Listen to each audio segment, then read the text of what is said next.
How are you doing? I'm doing well. How are you? Doing good, thanks very much. Waking up Ex- slowly, but getting there. What time is it there? It's 11 a.m., but Ele- we are on a sort of tour environment here right now, being here rehearsing for the starting show. So it's your sort of inner clock is getting a little bit effed up, but that's how it is. While we're on that subject, straight off, how do you go touring now that you're, no offense, getting older? How do you find it on the body? In, out, in, Well, in? well, of course, it's getting harder, and just like yourself, probably. you know, yeah. If you want to stay shape, it takes a little bit more work, and if you want to get you get in better shape, it's way harder than it was when you were younger. So it's the Mm, same thing also with touring thing that things get a little bit more hard and you need to calm down a little bit. No partying necessarily, which I've mm, never really did that much to start with. So that's not the problem. But uh, definitely you need to pay more attention to your how do you maintain yourself on tour environment. Try to live healthy, eat well, not too much.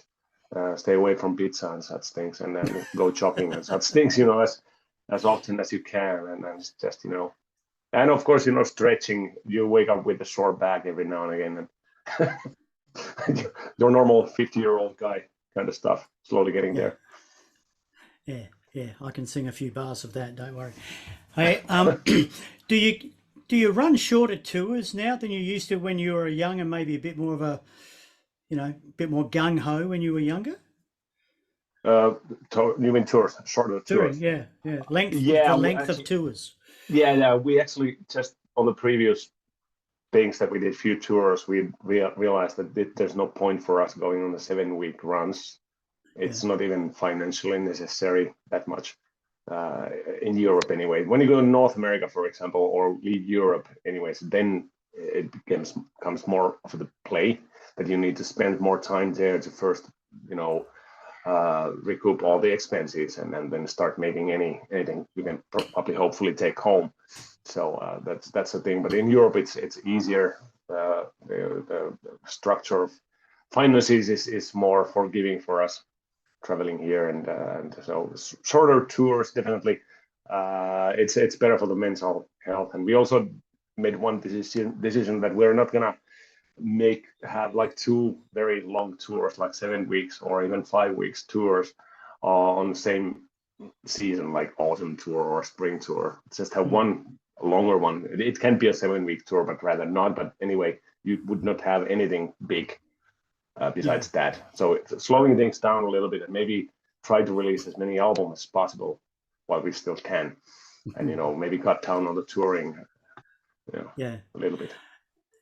We'll get to the new album in a minute. The acoustic adventures that you did, it's hard to believe the first one was 2021, 3 years ago already.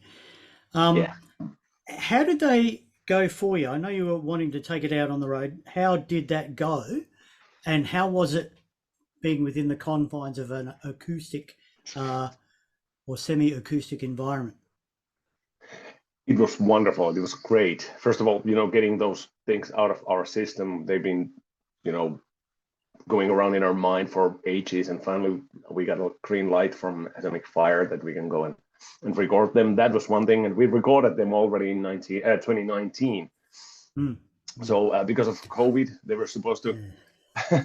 they were supposed to be released already in 2020, but we postponed obviously because there was no way to go and tour with those acoustic Yeah. albums and support the whole thing. So we postponed again and again. And pretty soon, anyways, it became evident that as we have two albums, we need to just put them out regardless of touring possibilities or not. And luckily, after the second album was out, we were able to go on a European tour and 10 weeks of traveling around Europe in a nice pace. And I can tell you, it was enough of acoustic shows for everybody in the band. Anyways, at that point, we were very ready to do something totally different. But it went through really well. Those acoustic shows, they are fun to do. They are easy, like relatively easy. And I can imagine, if one day this normal Sonata Arctica thing becomes too strained to do for old Tommy being 80 years old drummer, and he can't do the double kicks anymore. He probably could maybe still do the acoustic stuff. So that's like a pension plan for us as well. So, and the nice thing is that they are very intimate shows, and you feel much closer to the audience mentally and sometimes even physically, but mostly like it's a really warm feeling that you have in a show there, and everything's quiet. People are really just listening and enjoying the shows, and then the seems like everybody loved that thing. But enough is enough. Yeah, 10 weeks of that in a row, it was quite a bit. Do you think doing that, especially for like 10 weeks, do you think that lit a fire under your butts to come out with Cold Clear Beyond? Did it influence the direction of that album? Oh, well, not necessarily, but it definitely gave it a boost.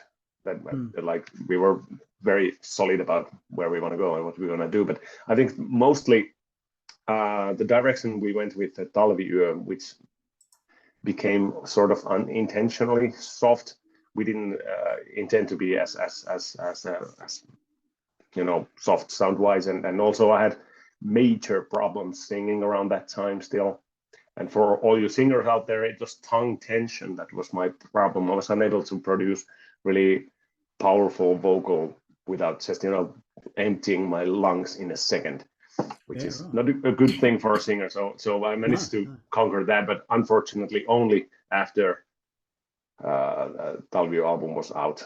So that album suffers from my half anyway from that thing, and also we probably tried to make the album sound more organic than it's healthy for a band that is sort of taken as a power metal band, and everybody thinks we are a power metal band, and we were going towards this more organic sound, which works on an acoustic album, but on a metal album not necessarily. So that was one thing that we wanted to make a drastic change sound wise.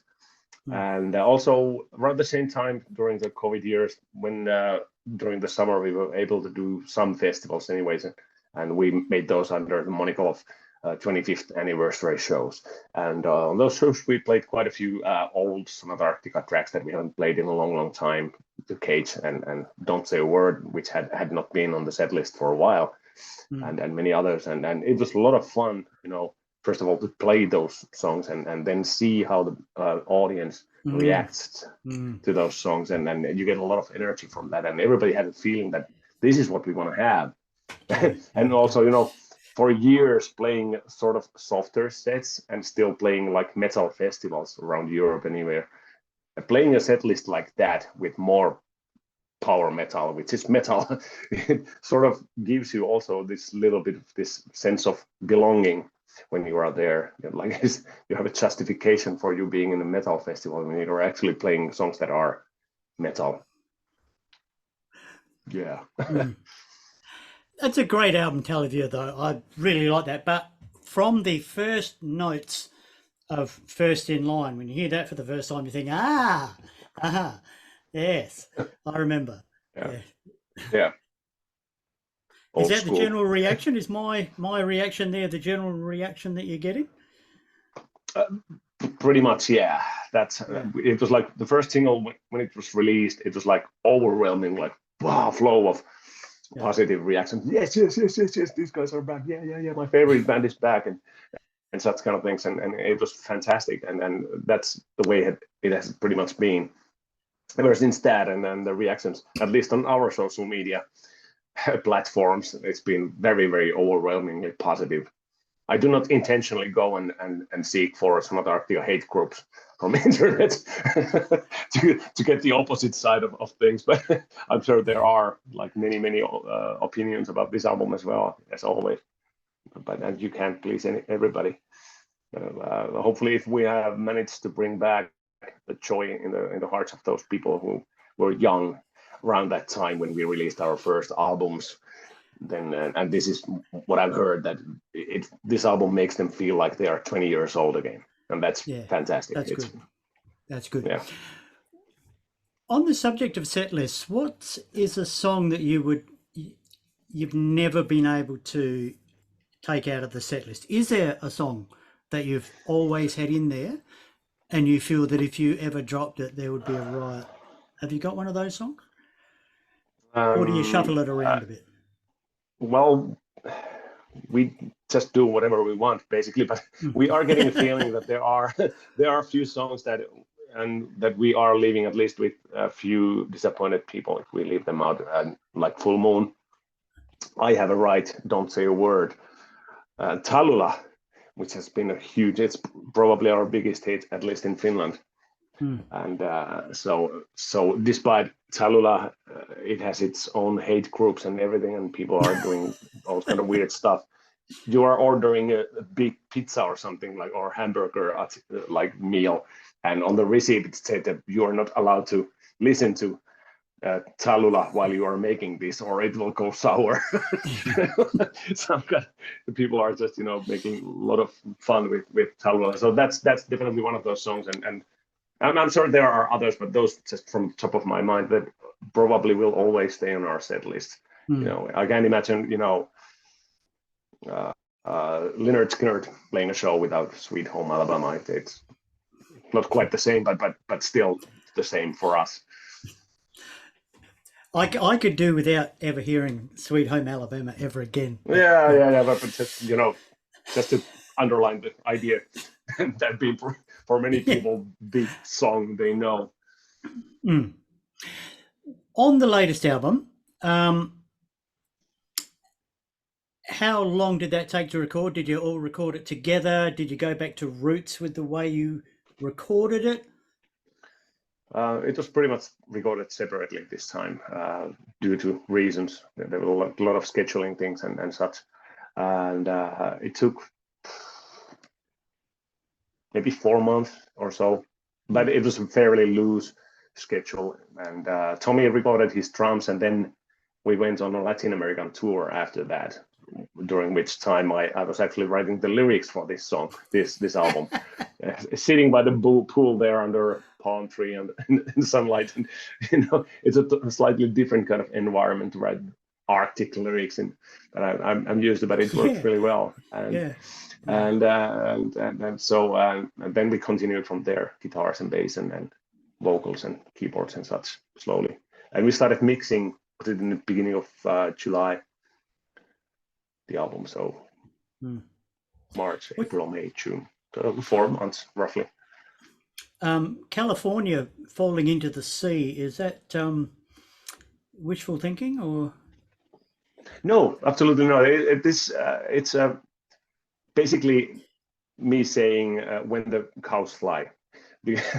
And I hope this is true, that what I read somewhere, that California, the state, is physically unable to, as it does in science fiction, slide into the ocean after like an earthquake or something like that, because the continental plates are going in the wrong direction for that to happen. There will be always like huge tremors and crevices and such happening, but it cannot just slide into the ocean. And I do hope that this is true. And but of course this thing, California Falls into the Sea, is what people take out of that song without, and it's a little bit out of context, obviously, because this is a love song, about a human being, person, having someone trying to really get close to you for all the wrong reasons, because he or she wants to actually get to something you have or some other person you are connected with, and you notice this and tell me, I'm gonna be yours when California falls into the sea,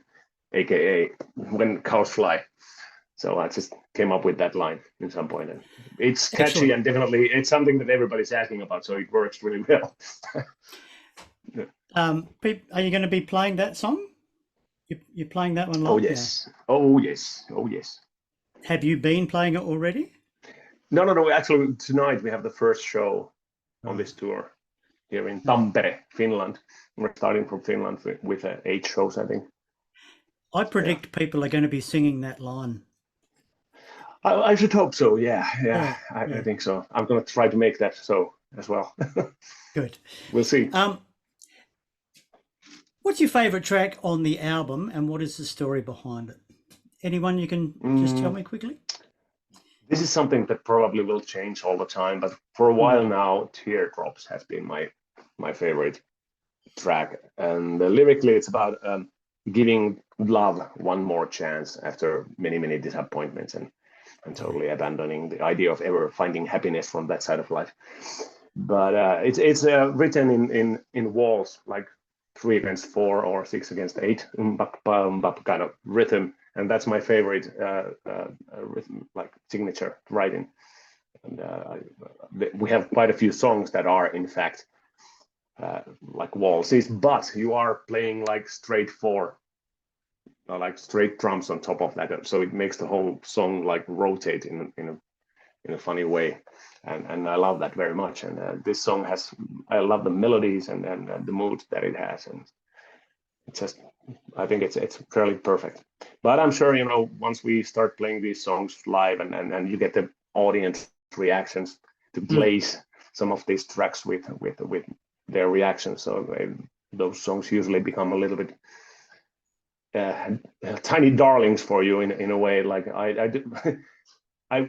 I could do very well without playing Full Moon ever again. Trust me, we have done that more than like 1,500 times, I'm sure, by now. So I've had my share of Full Moon, but with the reactions that you get from people make that song really special. So yeah. I do love playing that song as well.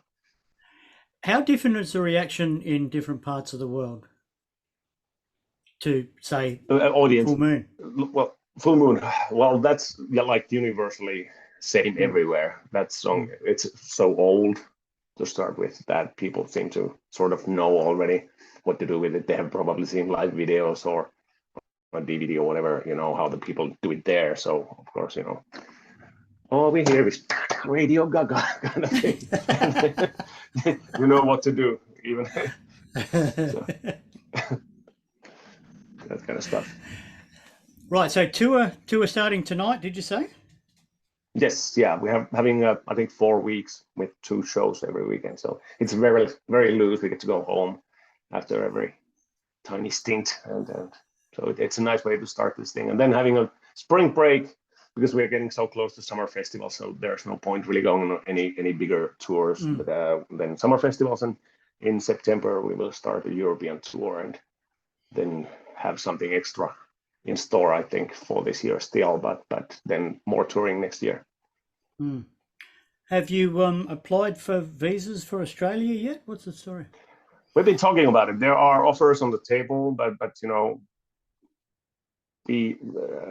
as much as it's, I'm very ready to pay to go on a vacation. but